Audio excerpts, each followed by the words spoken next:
Edinburgh. Dawn, November 2nd, 1828. A cold mist clings to the old stone like a second skin. Outside the Lawnmarket, thousands press forward, shoulder to shoulder, breath smoking in the dark. Church bells roll somewhere beyond the closes, slow and indifferent. On the scaffold stands William Burke, stocky, shackled, forlorn. And the city has come to watch one man pay for many dead. But here's the question hanging in the fog. Was Burke the monster, or just the most convenient one to punish? The noise is not respectful, it's hungry. Jeers ripple through the mass, echoing off tenements and blackened stone, until it becomes a single brutal sound. Smoke and sweat mix with the damp air. Somewhere in the crush, people are lifted onto barrels and shoulders for a better view. In this city, executions are public theatre. And today, the stage is built on a rumour everyone already believes, that bodies vanished in Edinburgh. Because someone needed them. Burke looks out over it, eyes cloudy, jaw set, as if he's trying to read the city one last time.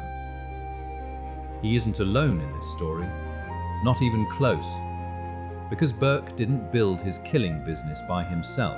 Somewhere in this crowd, maybe close enough to hear the rope creak, is the ghost of his partner, William Hare.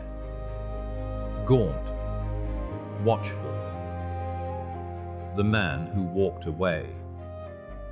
Rehook, if two men committed the crimes. Why is only one of them standing on the gallows? To understand why Edinburgh is roaring for Burke's death, you have to understand what Edinburgh was becoming. Early 1827, the city is two worlds stacked together, scholars and surgeons above, the poor and desperate below, cobbled streets buzzing with students, narrow closes swallowing daylight. And into that living maze drifts an Irish immigrant, William Burke, with his mistress Helen McDougal, newcomers, unsteady. Looking for a foothold, contemporary descriptions of the city paint a place that promised discovery, but reeked of desperation and decay. Mid-1827, Burke meets William Hare at Hare's lodging house. Hare is all angles and appetite, darting eyes, brash confidence, the kind of man who smiles like he's already taken something from you. The friendship forms fast, not out of trust, but need. And then, winter, death arrives at the lodging house in the most ordinary way possible. A lodger known as Old Donald dies of natural causes. Pattern break. The first body they sell isn't murdered. They could bury him. Instead, they do the math. In Edinburgh, anatomy is booming. Medical students and lecturers hungry for human cadavers. The legal supply is thin. The demand is relentless. So Burke and Hare haul the corpse into the city's medical marketplace and sell it to a rising anatomist, Dr. Robert Knox. Knox is slight, neat, sharp-eyed, driven by knowledge, reputation, and the steady rhythm of lectures that require a steady rhythm of bodies. The money is easy, too easy. And once you discover an easy profit, the human mind does something terrifying. It begins to look for ways to repeat it. January 1828. A tavern. Drink loosens caution and sharpens greed. Buoyed by that first sale, Burke and Hare begin talking not about chance deaths, but about planned transactions. A stormy night outside, a darker pact inside, and this is where the story turns, where Edinburgh's missing begin. Rehook, when money is paid per body. What happens when there are no bodies left to find? February 1828. A young woman named Mary Patterson, auburn hair, a life moving through Edinburgh's margins, crosses their path. There's a raucous gathering at the lodging house. Noise covers absence. Laughter covers intent. And afterward, Mary is simply gone. One detail survives in the imagination like a bruise. Her shoes left behind, empty, neatly there, as if the person who wore them might step back into them at any moment. From here, the pair escalates. Dark alleyways, closed doors, the city's vulnerable becoming inventory, open loot tightening. If Knox was buying bodies, did he ever suspect where they truly came from? Spring into autumn 1828, the disappearances multiply. Edinburgh's streets ring with carriage wheels and distant market cries, ordinary life masking extraordinary violence. Locals begin speaking in half voices. Names circulate, then stop. People warn each other about lodging houses, about strangers, about who you drink with. By October 31st, suspicion has hardened into something sharper. And then, November 1st, police raid Burke's home. Pattern break. The city's fear suddenly has an address. Now we're back on the Lawnmarket, dawn cutting thinly through the fog. Burke is the face of it all, the one captured, tried and condemned. At trial, the judge, Lord Meadowbank, would later state, verbatim, Burke was a willing partner in crime, motivated by avarice. Trial of William Burke and Helen McDougal, 1829. The crowd doesn't want nuance, it wants an ending, but the story refuses to end cleanly. Because Burke's execution answers only one question: what happens to a killer? It does not answer the more dangerous one: how an entire system made killing profitable, and whether the men paying for bodies could truly claim ignorance. That's where we go next. Edinburgh, early 1827. A city that sells intelligence by day and survival by night. The old town is stacked tight, stone on stone, people on people. Students hurry past beggars, clerks step around children with bare ankles. Contemporary descriptions of the city capture it as busy, ambitious, and threaded with desperation. And into that pressure cooker walks William Burke, Irish, stocky, coarse-handed, travelling with Helen McDougal. Not famous, not hunted, just another couple slipping through the cracks. But there's an unanswered question hanging over this moment, one we'll keep coming back to, in a city where bodies are worth money. Who decides a person is still a person, and not a product? Burke and Helen move like thousands of others, room to room, job to job, alehouse to alehouse, living on the edge of eviction. The city's stone walls keep warmth out. The wind finds every seam. And the lodging houses, they're businesses built on turnover, a bed, a bowl, a few coins. No questions. This is the opportunity hiding inside poverty. If nobody is watching you closely, you can become anyone. Or do anything. Rehook. In a city crowded with the living. How easy is it for someone to vanish without leaving so much as a name behind? Mid-1827, Burke crosses paths with a man who seems built for the angles of the old town, William Hare. Gaunt, watchful. A grin that suggests he's already done the math before you've even heard the problem. Hare runs a lodging house, an address for the drifting, the broke, the newly arrived. The friendship forms fast, not because they share values, because they share a need. In this world, your closest ally is often the person standing nearest when rent comes due. Pattern break. We've been watching Edinburgh like a wide mural. Now we tighten to one doorway, because the story doesn't begin with murder. It begins with a landlord counting coins. Edinburgh's medical schools are thriving. Anatomy is the prestige science, knowledge built from the dead. But legal bodies are scarce. Executions don't provide enough. Hospitals don't provide enough. And demand creates a market.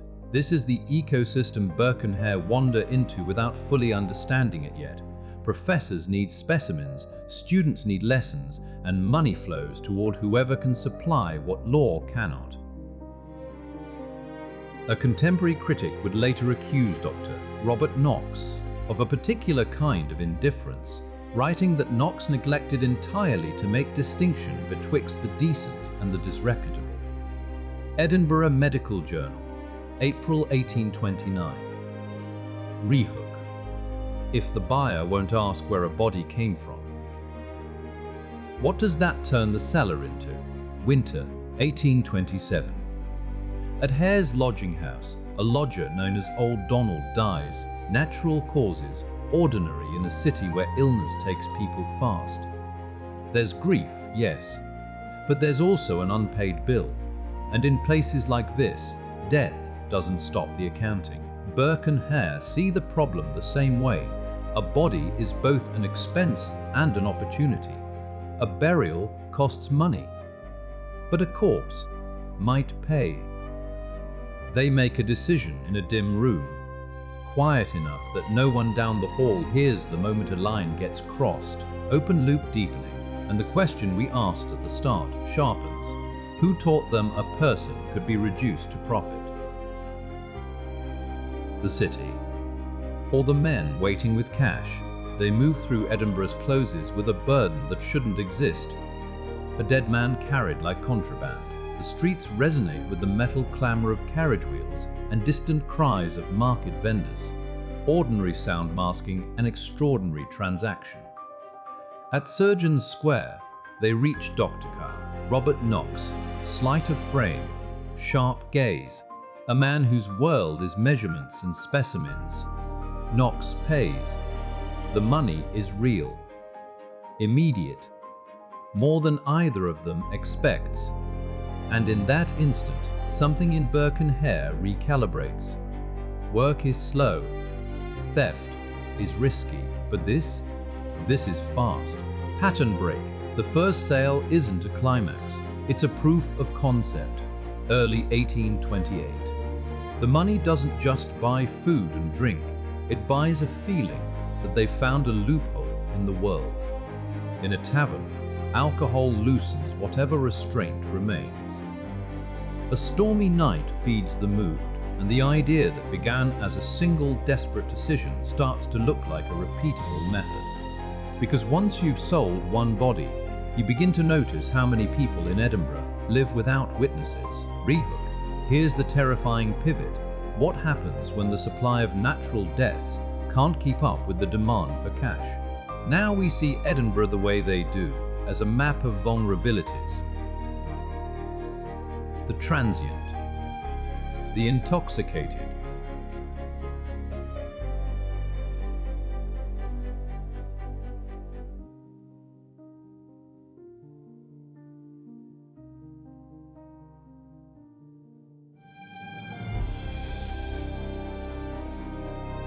The ill Wissons will be explained away by the city at Sill Mews. They learn which doors won't be knocked on, which names won't be shouted in the streets. And in the lodging house, the walls are thin, the tenants distracted, the management complicit when it's convenient. The unanswered question tightens. If an anatomist pays without scrutiny, does that silence travel backward into the choices that create the body in the first place?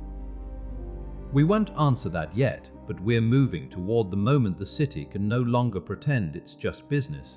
From here, the path is short and steep. February 1828. The name Mary Patterson will enter the record.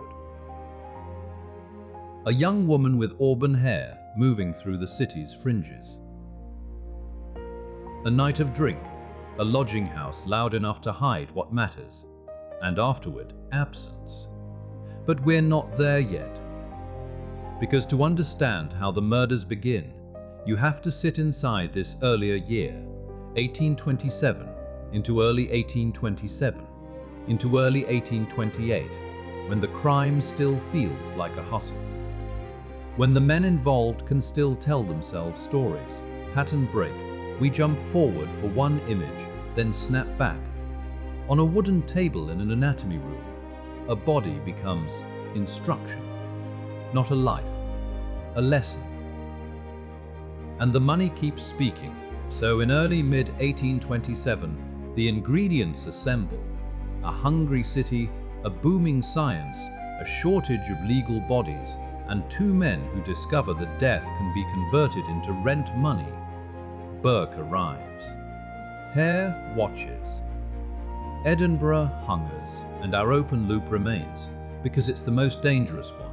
When bodies become currency, is the true engine the killer, or the system that pays him? Next, we follow the pivot from opportunism to predation, when finding bodies isn't enough, and they decide to start making them. Winter 1827. Edinburgh tightens under cold and coal smoke. In the Old Town, the closes feel narrower, the night feels longer, and the poor feel easier to misplace. In a lodging house run for pennies and survival, William Hare counts beds the way other men count coins. And here's the question that will haunt everything that follows when a dead body becomes worth more than a living tenant. What kind of math does desperation start to do? Inside Hare's lodging house, the air is damp with boiled oats, sweat, and cheap whiskey. Thin walls, thinner patients. Lodgers cycle in and out. Migrant laborers, drinkers, people the city doesn't archive. Hare is gaunt, watchful. Burke, newer to the place, Irish like Hare, moves with a stocky ease. They aren't partners yet, not officially, but they are already studying the same thing: who will be missed and who won't. Then the first body arrives, without violence, without planning. A lodger known as Old Donald dies in the house, natural causes, another winter claim. In a city used to early graves, the death itself isn't remarkable. What's remarkable is the problem it creates. Old Donald owed money, rent arrears, food, drink, debts that don't die with him. And in that small, dim room, Hare and Burke notice something chillingly practical. A corpse is also an asset. Pattern break. We jump from the boarding house to the anatomy rooms, because that's where this story is really headed. Edinburgh's medical schools are booming. Students pay for knowledge with cash, and knowledge demands bodies. But legal bodies are scarce, executions are fewer, graves are guarded. And yet, the lecture halls keep filling. Contemporary descriptions of the city capture the paradox, a place that tingled with the promise of discovery but reeked of desperation and decay. Science is rising, so the black market rises with it, back to the lodging house. Hare and Burke don't talk about murder, not even close. They talk about money, about the rent Old Donald never paid, about the way a body could be moved quietly into the right hands, and one name hangs in the air like a door left ajar: Dr. Robert Knox. Knox is an anatomist with a reputation, sharp-eyed, driven, and, crucially, not the sort of buyer who asks too many questions when a body appears after dark. They prepare Old Donald the way you prepare contraband, not with ceremony, with concealment. The body is wrapped, bundled, made anonymous. Outside, the streets resonate with the metal clamor of carriage wheels and distant cries of market vendors, life continuing indifferent. And Burke and Hare step into that life carrying death as inventory.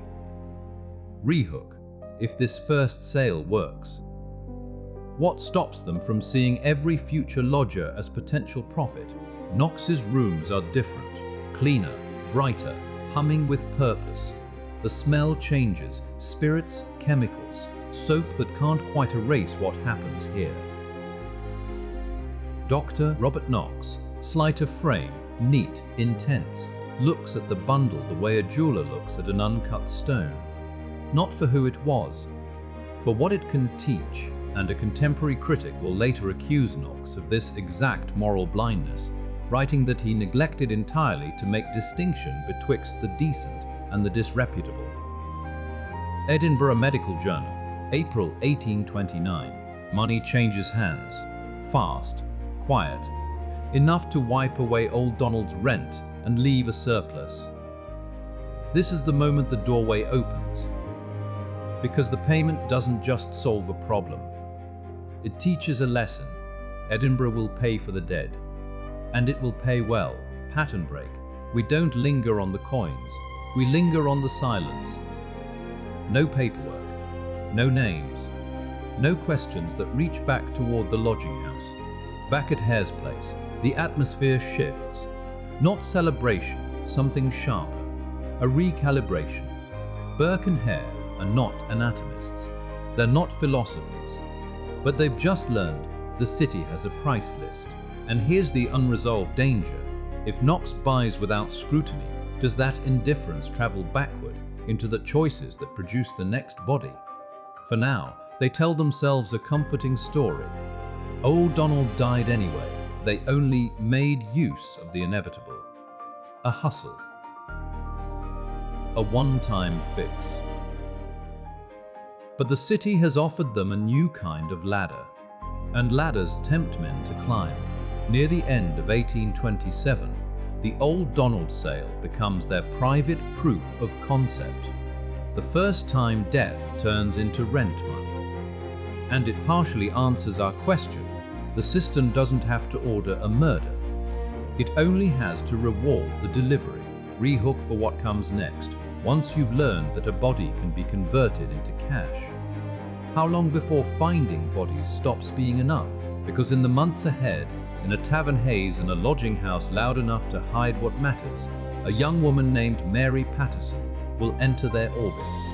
And the line between opportunism and predation will finally snap. Edinburgh, late 1827. A city that prides itself on reason is running on a shortage, not of money, not of ambition, of bodies. Medical students flood the closes and courtyards around Surgeon Square, hungry for the one thing anatomy can't do without, a human corpse. And in that hunger, a market quietly forms, half science, half shadow economy, unresolved question to hold on to. If the city's best minds can't get bodies legally, who exactly will step in to supply them? The public story is respectable. Anatomy is progress. Knowledge, healing. But the private reality is arithmetic. Every cadaver is a lesson. Every lesson is a credential. And credentials are the currency of a city that sells prestige. The law allows only a narrow, insufficient stream of legal bodies, leaving classrooms crowded, scalpels waiting, and lecturers under pressure to produce specimens. Rehook. When education becomes competition, what happens to ethics when the supply chain breaks? So the city adapts, not with legislation, yet but with plausible deniability. Bodies arrive without names, without stories, bundled like freight, and the men who deliver them are part of a known ecosystem. Resurrection men, middlemen, anyone who can move through the night and return with a form that won't be missed until morning. But here's the moral blind spot. It's not only the thieves who make this possible, it's the buyers who choose not to look closely. Pattern break, perspective shift, forget Burke and Hare for a moment. Follow the body's route, from a back room, to a classroom, to applause.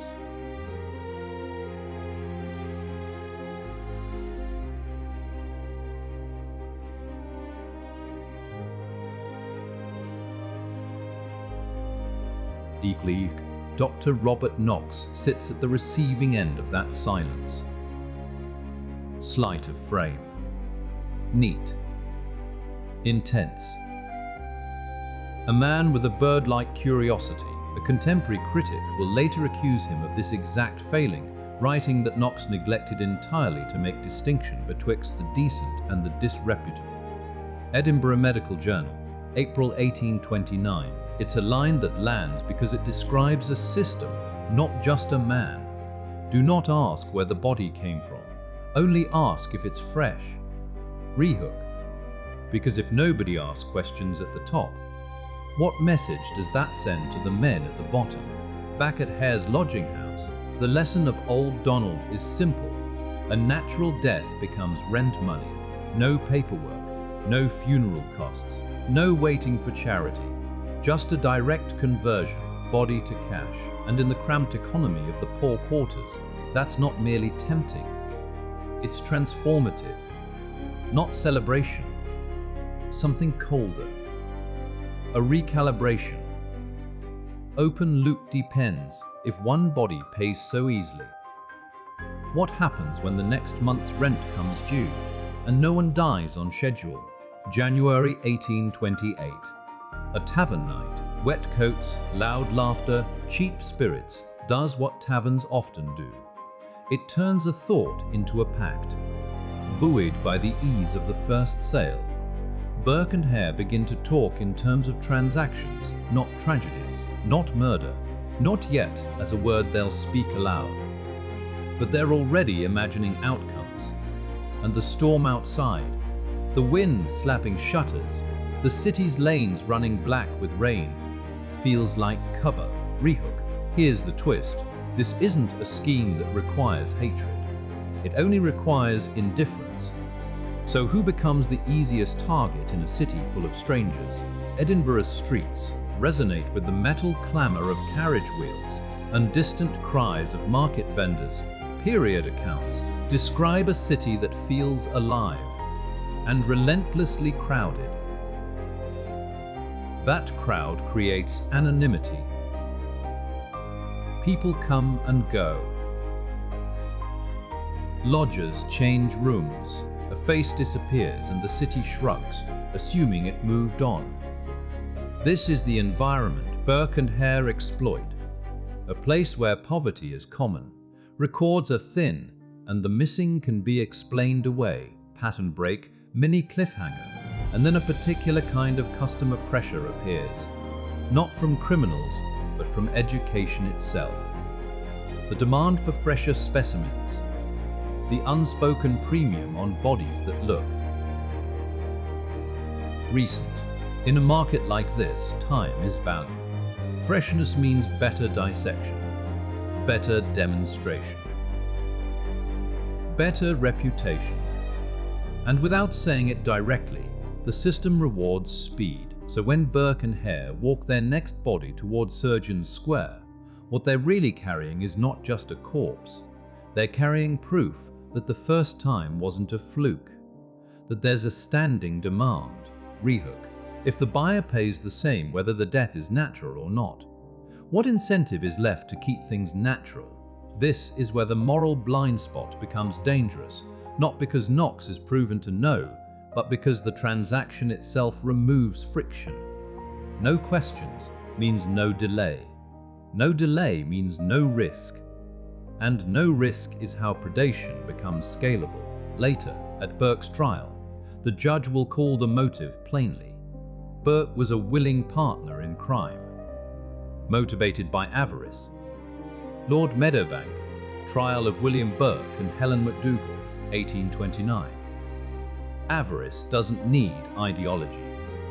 It just needs a mechanism. And Edinburgh has provided one. So by the end of January 1828, the ladder is built. On one side, a city that needs bodies for science. On the other, two men who now understand that a body can be converted into cash, fast, quietly, and repeatedly. We asked earlier who would step in to supply what the law couldn't. Now we have a partial answer. Men close enough to death to reach out and take it. But the larger question remains, and it's the one that pulls us into the next chapter. When finding bodies stops being enough, who do Burke and Hare decide to manufacture? Because soon, in a lodging house loud enough to hide what matters, a young woman named Mary Patterson will walk in. And the market's demand will meet its darkest supply. January 1828. Edinburgh is loud by day, market cries, carriage iron on cobbles, and eerily quiet where it matters most. The back rooms, the stairwells, the closes that swallow sound. Burke and Hare have already discovered the terrifying part isn't death, it's logistics. One body became money. Money became permission. And now, a new question opens like a trapdoor beneath them, if the buyer pays the same either way. How long before finding a corpse turns into making one? Because in this market, time is value, and value starts to feel like an instruction. The anatomy schools are booming. Lectures packed. Demonstrations judged by what's on the table. Contemporary critics will later accuse Knox of buying without discriminating. A.R. Ritchie writes that Knox neglected entirely to make distinction betwixt the decent and the disreputable. It's a condemnation of attitude, not proof of murder knowledge. But it hints at the real accelerant, indifference. A body arrives. Cash changes hands. No paperwork. No names. No questions. Rehook. And when a system pays best for silence, who exactly does that silence protect? Burke and Hare feel that pressure immediately, not as spoken orders, but as economics. Freshness means less decay, easier demonstration, better reputation. So the pair begins to talk differently. Not about luck, not about opportunity, about reputability, about repeatability. Somewhere in a tavern thick with smoke and cheap spirits, January 1828 slides into a new agreement. According to the timeline, a drunken night climaxes with them plotting their next transaction, not a spur-of-the-moment hustle. A pact, pattern break, and the pact doesn't start with a victim's name. It starts with a method. They don't need graveyards. Graves take tools. Graves take time. Graves leave evidence, fresh soil, broken boards, witnesses. But a lodging house offers something better. Privacy disguised as noise. People coming and going. Drunken arguments. Doors that close without comment. They begin with what they already control. Space. A room. A bed. A bottle. Open loop. Later, the court will call it greed. Lord Meadowbank will say Burke was a willing partner in crime, motivated by avarice, but greed alone doesn't explain the shift. The real question is harsher. When did they realize a human life could be reduced to a quiet, repeatable process? The method emerges not as a single invention, but as a cruel refinement. How to kill without blood, without marks that invite questions, without a struggle that carries through walls. It's practical evil. Domestic. Improvised. Their world is full of soft barriers. A pillow, a hand, a door pulled shut while a song rises in the next room. Rehook, and here's the twist. This isn't a story of sudden madness. It's a story of a small business discovering its most efficient tool. February 1828 brings the first name that history remembers as the turning point, Mary Patterson. Young. Noticeable. Auburn hair in the records and retellings. She's not a faceless figure in a ledger. She's a person who walks into a room and changes the temperature. A raucous party begins in the boarding house. The kind of night where laughter becomes cover and the clatter of footsteps becomes camouflage. Pattern break. The noise isn't incidental. It's operational. Mary disappears during that party, and afterward, one detail survives, like a cold fingerprint of the moment. Her leather shoes left behind, eerily vacant. No alarm bell. No immediate search party. In a city of transients, absence can look like choice. But, inside the house, Burke and Hare have crossed the invisible line, from selling death to producing it. Rehook. If one disappearance can be swallowed by a single night's drinking, how many more can vanish before anyone notices a pattern? Getting the body to Surgeon's Square becomes a rehearsal of nerve. Not sprinting, walking. Acting ordinary. treating a human being like cargo. And here's where the market's silence becomes an accomplice without intending to be. A buyer who doesn't ask questions doesn't slow the process. No delay means no risk. And no risk is how predation scales. Somewhere in Knox's rooms, the transaction completes, specimen delivered, money paid. The engine hums on. Mary Patterson's death isn't just another crime. It's proof of concept. From here, the logic is terrifyingly simple. The boarding house can generate supply on demand. The method can be repeated. The city's anonymity can absorb the losses, and the men themselves change. They stop testing fate and start managing it. Partial payoff to our open loop. This is where greed turns into procedure, where avarice finally finds its mechanism. Pattern break, mini cliffhanger. But their next step won't be a stranger passing through. It will be someone who trusts them enough to accept a bed for the night. By the end of February 1828, Burke and Hare have learned the most dangerous lesson a criminal can learn. The system doesn't stop you, it simply pays you. Knox's intent, science, collides with a street-level reality he may not fully see, and the collision creates opportunity for men who do AR. Ritchie's accusation will later sting because it describes the air around the whole enterprise, neglecting to distinguish between the decent and the disreputable. In that blur, victims become material, rehooked to carry us forward, and now that Burke and Hare know they can manufacture a body, who will be next? And how long before Edinburgh realizes the missing aren't leaving the city at all? February 1828. Edinburgh is loud in the daylight, carts on stone, vendors calling, students spilling out of closes, but there are other sounds you only notice when you stop. A door that doesn't open anymore. A familiar step that never returns. Mary Patterson is young, auburn-haired, known in the city's rougher rooms and brighter taverns. The kind of person people think they'll remember. Until the city teaches you how quickly it forgets. And here's the question that will haunt this chapter. When someone like Mary disappears, who is supposed to raise the alarm? When the people who know her best are the least protected by law, by family, by reputation. Burke and Hare have already tested the machine once. Now they refine it. They don't hunt with violence in the street. They hunt with invitations. A warm room, a drink, a promise of company, a bed for the night. Contemporary descriptions of Edinburgh paint a city that shimmered with learning, yet, in the same breath, reeked of desperation and decay. In that contradiction, predators thrive. Not because they're geniuses, because the city runs on assumptions that the lost have gone somewhere else, and that the poor can vanish without paperwork. Mary Patterson crosses their path in this atmosphere, where a night out can blur into a missing day. We know the outline from later records. She is brought into their orbit, and the house becomes the trap, not a sudden snatch in an alley, something quieter and more dangerous.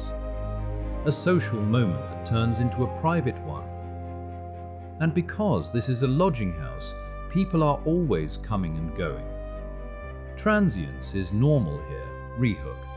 So what happens when murder learns to disguise itself as ordinary hospitality? The night becomes a kind of camouflage. A raucous party distracts the house. Laughter, footsteps overhead, the thud of cups on a table. In that noise, a person can slip from view without anyone naming the moment it happened. And then there's the detail that lingers because it's so small it feels real. Mary Patterson's shoes, left behind. Leather, vacant. Like punctuation at the end of a sentence, no one is willing to read out loud. Pattern break, mini cliffhanger. In the morning, the house will look normal, but a body will already be on its way to Surgeon's Square. Burke and Hare don't run, they walk. This is the innovation that makes them terrifying. They carry death like a delivery. Steady pace, neutral faces, a practice route through Edinburgh's tight closes. The streets, as period accounts describe them, resonated with the metal clamor of carriage wheels and distant cries of market vendors. That everyday soundtrack becomes cover because the city is busy, and busy cities don't look closely unless you force them to. Inside Dr. Robert Knox's world, the mood changes. Clean lines. Academic urgency. The appetite of a discipline expanding faster than its conscience. There is no evidence Knox knew the bodies were murder victims, but the system around him is built on a dangerous convenience. If you don't ask questions, you don't get delayed, and no delay means no risk. Rehook. If a buyer pays quickly and looks away, how many times will sellers repeat what works? Back on the street, Mary isn't instantly missing. She's simply not seen. Edinburgh has people who drift, domestic servants between situations, labourers between jobs, women moving between rooms that offer shelter and rooms that demand payment. When someone from that world disappears, the first explanation is always the easiest one. She left. She found somewhere else. That assumption is a shield for everyone who doesn't want trouble, and for the men causing it, open loop deepens. But what if the people closest to Mary start comparing notes, realizing this isn't a single vanishing but a pattern? Burke and Hare don't just take a life, they take the social proof that life existed. No official notice, no uniformed search, no newspaper appeal. The vulnerable are easy to misplace because the paperwork of concern is reserved for other kinds of people. Later, a contemporary critic will argue that Knox neglected entirely to make distinction betwixt the decent and the disreputable. A.R. Ritchie, Edinburgh Medical Journal, April 1829. That sentence lands like an accusation in hindsight, because once you stop distinguishing, the dead become material, and the living become inventory. Spring comes in, and the city's rhythm continues. That's the most chilling part. Burke and Hare have learned they can do this repeatedly, quietly, because every step of the chain rewards speed and punishes scrutiny. And their victim selection shifts. They start to understand what matters, not who is richest, but who is least likely to be officially missed. Pattern break, perspective shift. Imagine being a neighbor, hearing laughter through thin walls, and realizing later that the laughter was cover. Not for a fight, not for theft, for disappearance. Partial payoff to our question, Mary Patterson's disappearance doesn't trigger an immediate alarm because the city has trained itself to see certain lives as temporary. But whispers begin the way they always do. Small, local, interpersonal. One person says, "I haven't seen her." Another says, "Neither have I." And suddenly the absence gains weight. Rehooked to carry us forward, Burke and Hare won't stop after Mary. They've discovered a method, and the city is still treating each disappearance as a separate story. The next victims won't be legends. They'll be ordinary people who accept an offer of warmth. So when does the whisper become a warning? And who will be the first to look at the pattern and say it out loud? Edinburgh, All Hallows Eve, October 31st, 1828. The city leans into the season. Smoke, candlelight, laughter spilling into narrow closes. And inside that noise, Burke and Hare spot their newest opportunity. An elderly Irish woman, Mrs. Burke, Doherty, looking for a bed and a bit of human warmth. Here's the unresolved question that will haunt the next 24 hours in a city trained to overlook the vulnerable. What finally makes one missing person impossible to ignore? Burke does what he always does. He performs kindness. He offers a drink. He offers company. He offers the kind of attention that turns a stranger into a guest. For Mrs. Doherty, it's a familiar calculation. A roof tonight is worth trusting someone you just met. For Burke and Hare, it's an even simpler calculation. She is someone with no protector nearby, no paperwork behind her, no one of status who will make a scene, and the method is no longer improvisation. It's a routine, fast, practiced and built around one brutal advantage. They can control the room.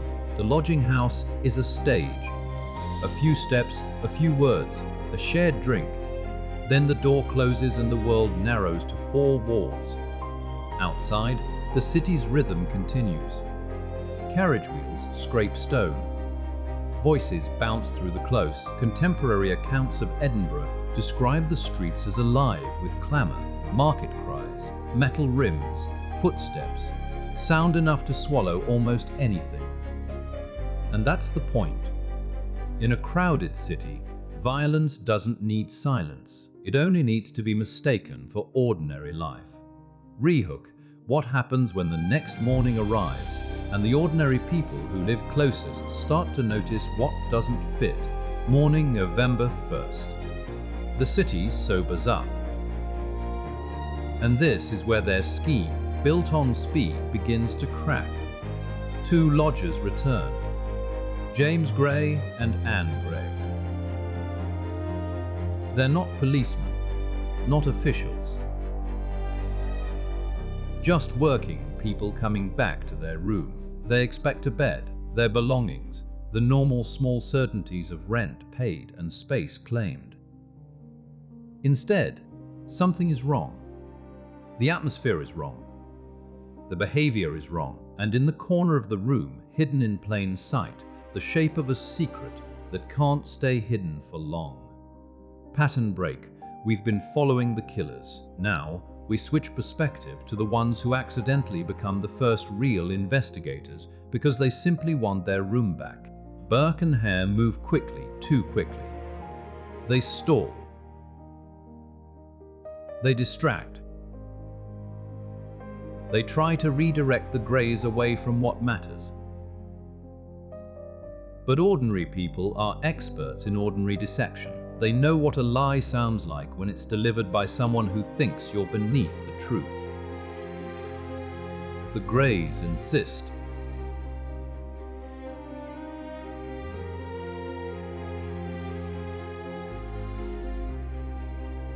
The Greys insist. They look, and they find what Burke and Hare never intended them to find. A body Mrs. Doherty concealed in the room. In that instant, the entire enterprise flips. This isn't a missing person whisper anymore. This is evidence, physical, undeniable, and too large to be explained away with charm. Burke and Hare do what predators do when cornered. They negotiate. Money appears, offers, promises, anything to turn witnesses into accomplices. But here, their read of the city finally fails. Because the Greys don't treat this like a private scandal, they treat it like a public danger. They go to the police. Rehook, once the law is involved, can Burke and Hare still do what they've always done? Move faster than scrutiny, or is this the moment the city finally outruns them? The police respond. And on November 1st, they raid Burke's lodging. It's not a theatrical battering ram. It's procedure, boots on stone, doors forced, a cramped search through cramped rooms. But procedure is exactly what Burke and Hare have been avoiding because their whole system depends on a gap, the gap between someone disappearing and anyone with authority taking it seriously. Now that gap closes. And the house, so ordinary from the outside, becomes a crime scene. But Burke and Hare have one last advantage: time. Bodies are profitable only if they move, quickly, from room to cart to anatomy table. And in the hours before the raid, or in the frantic moments around it, the question becomes, did they manage to remove Mrs. Doherty from the house? Because if the body is gone, the case collapses back into room. Back into the city's favorite explanation for poor people. They drifted. They moved on. They vanished. Pattern break. We jump forward and sideways, away from the lodging house, toward the place where the dead are turned into material. Toward Dr. Robert Knox's world, Knox's lecture rooms don't need to be complicit to be essential. All they need is supply. A later critic will write, Knox neglected entirely to make distinction betwixt the decent and the disreputable. A.R. Ritchie, Edinburgh Medical Journal, April 1829. That line doesn't claim Knox held the pillow. It points to something colder, a system where the dead arrive stripped of biography. Names and stories discarded so the body can become a lesson, and that's why Burke and Hare's victims are chosen the way they are. Not just because they're vulnerable, because they're irascible. Rehook, if the body can be erased, what can't? What single detail will stop the erasure this time? By the end of November 1st, Edinburgh is no longer dealing in whispers. It's dealing in a specific woman, in a specific room, tied to specific men. The scheme has depended on the city treating each disappearance as an isolated story. But Mrs. Doherty isn't isolated. She becomes the break in the pattern. And now the police have something Burke and Hare never wanted them to have. Witnesses who saw the lie up close, and a timeline that points forward. Partial payoff to our opening question, what makes one missing person impossible to ignore? It isn't status, it's proximity, someone ordinary, close enough to stumble into the truth, but one question stays open, and it will drive the next chapter, if the raid is only the start. How many missing people will finally be counted once the first secret is exposed? Dawn, November 2nd, 1828. Edinburgh wakes into a cold that feels personal. A crowd surges toward the Lawnmarket, thousands packed shoulder to shoulder, breath hanging like smoke, as William Burke is led to the gallows. This isn't just punishment. It's a city trying to prove to itself that it can still draw a line between the living and the disposable dead. But here's the question that refuses to die with him. If Burke is the monster, why does the system that bought his victims keep breathing? We jump backward one last time to the turning point that made this possible. December 3rd, 1828. The courtroom is an arena. Wood panels, ink-stained clerks, faces craning for a glimpse of history. William Hare has already cut his deal. He becomes the state's instrument, living proof that the law doesn't always hunt for purity. It hunts for a conviction. And with Hare pointing the finger, the question in the room is no longer whether bodies were sold. It's whether the city will accept the price of learning, paid in human beings who are easy to erase. Burke sits stocky and tight-jawed, eyes cloudy but alert, listening as the story of his last victim becomes the story of all the others. The prosecution doesn't need to solve every disappearance. It needs one chain strong enough to hold, and the court gives the killings a new, clinical name. Burking, murder by suffocation without marks. A method shaped by a market. Kill in a way the body can still pass as good material. Rehook. If the crime is engineered for anatomy, then who exactly benefits when the evidence looks clean? Then the judge's voice cuts through the room. Cold, formal, final. Lord Meadowbank frames Burke not as a man who stumbled into evil, but as a man who chose it. Burke was a willing partner in crime, motivated by avarice. Lord Meadowbank, judge at Burke's trial. Trial of William Burke and Helen McDougal, 1829. In that sentence, Edinburgh hears what it wants to hear. Greed did this. Individual sin did this. Case closed, pattern break. But outside the courtroom, the real anxiety is spreading in a different direction toward the lecture halls, toward the buyers. Because Burke is not alone on trial, not in the public imagination. In the closes and wins of Edinburgh, people are asking the question the court doesn't have to answer to convict a murderer. What about Dr. Robert Knox? Knox isn't charged with murder, and there's no evidence he held the pillow. But the story can't pretend he's irrelevant. His rooms are where the dead become lessons, and supply, once normalized, becomes a hunger. Rehook. If Knox didn't know the bodies were murdered, what does it mean that he never seemed to ask hard enough? In April 1829, a contemporary critic crystallizes the unease in print, an accusation of moral blindness, not a legal confession. Knox neglected entirely to make distinction betwixt the decent and the disreputable. A.R. Ritchie, Edinburgh Medical Journal, April 1829. That line lands like a verdict the courtroom didn't issue, that a system can do violence without ever touching a victim. And that is the lasting scandal here, how easily a city can be trained to stop seeing the poor as people and start seeing them as cases. Then comes the judgment's cruel symmetry. Burke will be executed publicly, and then, by law, his body will be dissected. The same fate he delivered for money becomes the state's final statement. It's justice as theatre, justice as warning, and justice as science. In the logic of the era, the body of a murderer is no longer a person. It's a lesson, pattern break, and suddenly the ethics flip. Because now the city that condemned Burke is about to do, openly, what Burke did in secret, turn a human body into progress. Back at the Lawnmarket, the crowd's roar isn't just anger, it's appetite. The city has been terrorized, and now it wants to witness the terror being contained. When the trap drops, it's not only Burke who falls. A myth falls with him, that evil is an isolated thing, living in one lodging house, in two men, in one corner of Edinburgh.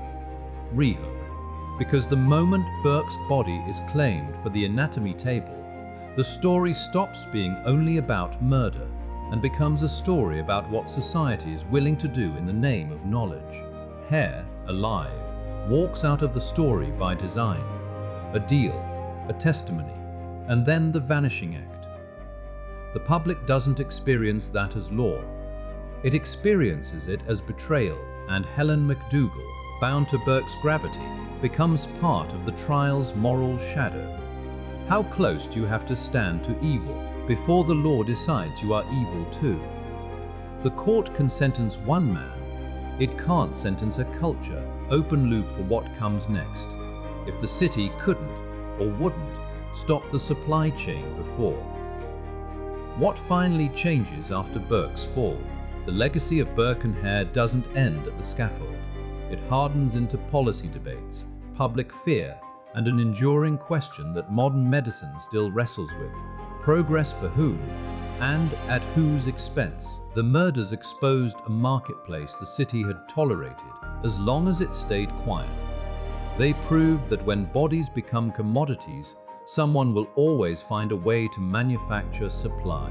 And that, nines the final, terrifying inheritance. Not just that two men killed for money, but that an entire system made their business model possible. Partial payoff. Mrs. Doherty was the break in the pattern because she created witnesses, a timeline, and a body that couldn't be erased fast enough. The city finally had something solid. But the last question lingers. After Burke, how do you build a science of life without teaching yourself to look away from death